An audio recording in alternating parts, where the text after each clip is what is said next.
Hey there, Iron Man fans, this is Wesatron. Today we're going to be taking a look at the Marvel Legends Iron Man 3 Series 2 Iron Patriot action figure. This is a redesign of the War Machine armor from the first movie, or rather from the second movie, and has gotten a lot more streamlined since Part 2. And as you can see, also has a very nice new paint deco. Now this is not... it's not spoilerish, hopefully, at this point, to say that the armor is not the Iron Patriot armor from the comics. It is a redesign of the War Machine armor for James Rhodes. So, it still has, a lot of the design cues from that armor. But, yeah, a lot more sleek than the previous armor. They definitely wanted to give it more of a... I guess, tuned-up Iron Man vibe and less of the whole War Machine thing, which works out good for the PR for the country. In package, the machine gun here on the back, or blast cannon, whatever you want to call it, is attached to the right shoulder, and you can move that very easily. That is on a peg, so that just pops right over here, and I guess you can... There's no hinge there, so I guess you just move it on that and kind of aim it like that, but for me, it worked much better to attach it to this shoulder and have it to where it kind of cranes over the left side. I don't actually remember which way it looks in the movie, but it fits a lot better that way. So now, design-wise, we are very much different from the Iron Man 2, as I said. You've lost a lot of the bulk, for one. This guy is huge and massive and looks like he's ready for battle, and this guy is much more streamlined and designed to kind of embody the future of military, which is more sleek and definitely less tank-like. So in terms of like the helmet, it hasn't changed a lot, but it has in terms of paint color. So very new look for that. But the chest has changed quite a bit. We've gone to a more square arc reactor here, where it's more circular here. Definitely less bulky. The shoulder pads are a little different. Just overall, a lot just like toned down. Like you see like these big belts of armor on his biceps muscles, or the biceps of the armor, whereas this is very smooth and sleek. No machine guns on the bottom of the gauntlets anymore. The back has a little less bulk to it. This looks almost like thrusters here, and this it's very smooth. The boots retain the sort of large look, but definitely not as large as the previous iteration. So you can see some similar design cues there with the little buckles here and the large pieces right here. So still similar, but very different. This guy is definitely looks like a war machine, where this guy looks more like a superhero. So I guess that's the idea they were trying to go PR-wise for the second movie, in terms of the U.S. government, not in terms of the actual movie sales. So very cool, though. They did a nice job with all of the paint. It's a lot better looking than most of the Iron Man figures that they've put out that use the metallic look to them. There's not as much bleed. Everything's on a little more smoothly than it had been before. It makes me wonder if maybe they got the designs in very early, so they were able to start working on these, because it doesn't look rushed at all, which is very nice. We do have a little bit of paint bleed here on the face, which you may not even be able to see because of the lights, but there's a little bit of red paint on the just above the eye and right here on the cheek, but it's so minuscule that it's really not even worth mentioning. One of the details that I really liked as far as the paint, which hopefully you can see, you see right there on the shoulder, Lieutenant Colonel James Rhodes. So very, very cool. That's a nice little touch there. Hopefully you can see that pretty clearly. It's written in white on the blue.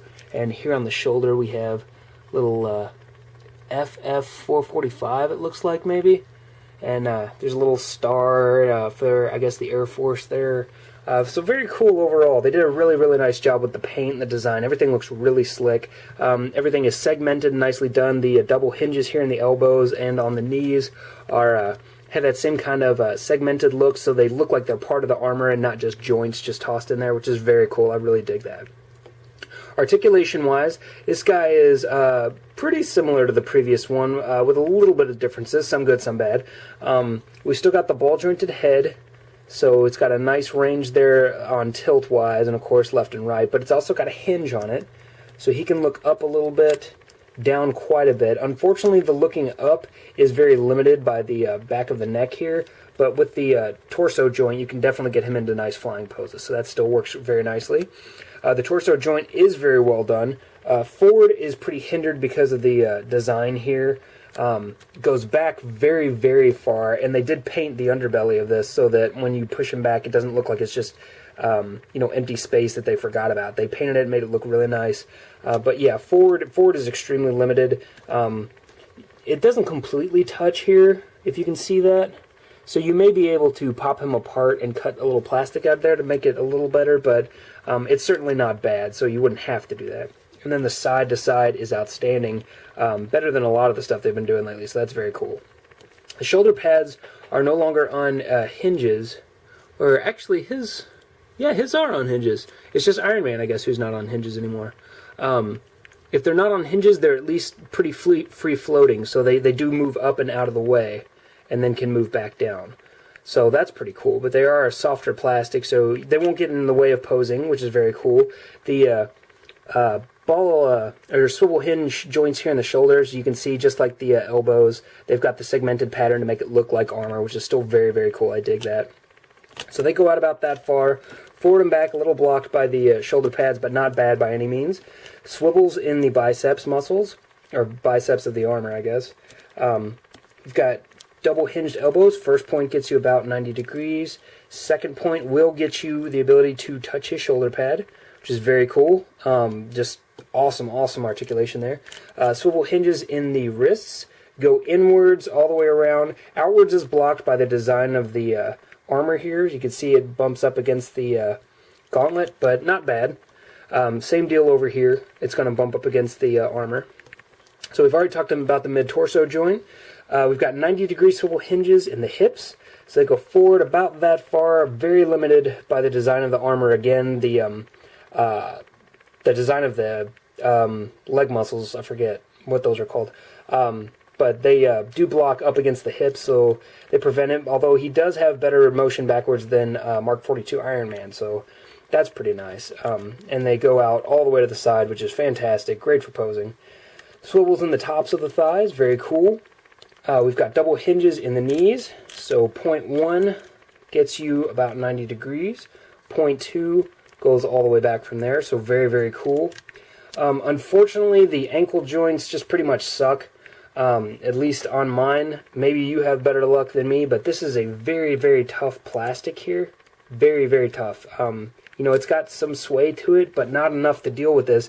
These are swivel hinge style joints in the style that they typically use for G.I. Joes, which means they swivel at the ankle. You can see it moves left and right, and then hinges downward and upward. But because this drapes down over the back of the foot and butts all the way up against the foot, you cannot move it back. So you cannot point his toes at all.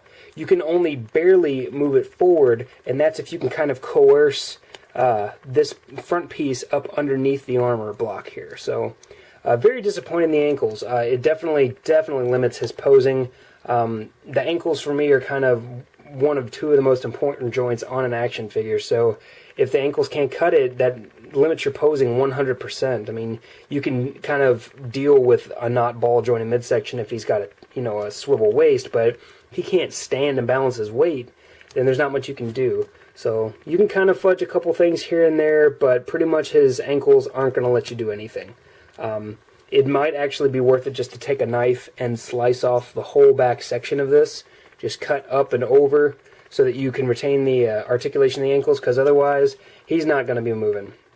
Last point of articulation is just with the shoulder pad, or I'm sorry, the shoulder gun. As you can see, it does move left and right in the peg hole, but also there's a hinge right here that allows it to look all the way down and go completely straight back up, which is cool because you can kind of just sit there on the back or have it targeting.